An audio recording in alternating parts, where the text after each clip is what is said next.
Hello, അസ്സാം വലൈക്കും. ജാബിർ എന്ന സഹാബിയുടെ കൂടെ റസൂൽ ഒരു ഒട്ടകപ്പുറത്ത് പോവുകയാണ്. ആ ഒട്ടകം ജാബിറിൻ്റെതായിരുന്നു. അപ്പോഴാണ് റസൂലുള്ള അറിയുന്നത് അദ്ദേഹത്തിൻ്റെ കല്യാണം കഴിഞ്ഞു എന്ന്. ജാബിർ റസൂലിൻ്റെ ഏറ്റവും അടുത്ത സുഹൃത്താണ്. പക്ഷേ എന്നിട്ടും അദ്ദേഹത്തിൻ്റെ കല്യാണക്കാര്യം റസൂൽ അറിഞ്ഞിട്ടില്ലായിരുന്നു കേട്ടോ. റസൂലിന് അതിൽ യാതൊരു പരിഭവവും ഉണ്ടായിരുന്നില്ല. റസൂൽ അദ്ദേഹത്തോടൊരു ചോദ്യം ചോദിക്കുന്നുണ്ട്, നിങ്ങളുടെ ഈ ഒട്ടകം വിൽക്കുന്നുണ്ടോ എന്ന്. അപ്പോൾ ജാബിർ റളിയല്ലാഹു പറയുകയാണ്, ഈ ഒട്ടകം എന്തിനാ റസൂലെ, ഇത് പ്രായമേറിയുള്ള ഒട്ടകമാണ്. റസൂലുള്ള അദ്ദേഹത്തോട് ചോദിക്കുകയാണ്, നിങ്ങളുടെ ഈ ഒട്ടകം വിൽക്കുന്നുണ്ടോ, ഞാൻ വാങ്ങും. അവസാനം അദ്ദേഹം സമ്മതിച്ചു.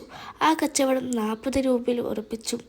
അങ്ങനെ 40 രൂപയ്ക്ക് വാങ്ങിയ ഒട്ടകവുമായി റസൂൽ മദീനയിലേക്ക് ചെന്ന് ബിലാൽ റളിയല്ലാഹുവിനോട് അടുത്ത് ചെന്നിട്ട് പറഞ്ഞു, ജാബിറിനെയും 40 രൂപ കൊടുക്കണം.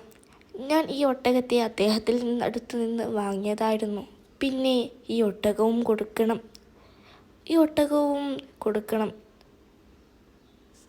റസൂലിന് ഒട്ടകം ആവശ്യമുണ്ടായിരുന്നില്ല, പക്ഷേ ജാബിറിന് പണം ആവശ്യമുണ്ടായിരുന്നു എന്ന് റസൂലിന് മനസ്സിലായി. എങ്ങനെ മനസ്സിലായി? മനുഷ്യൻ്റെ കണ്ണിൽ നിന്ന് അത് വായിച്ചെടുത്തു. അതാണ് നമ്മുടെ നബി.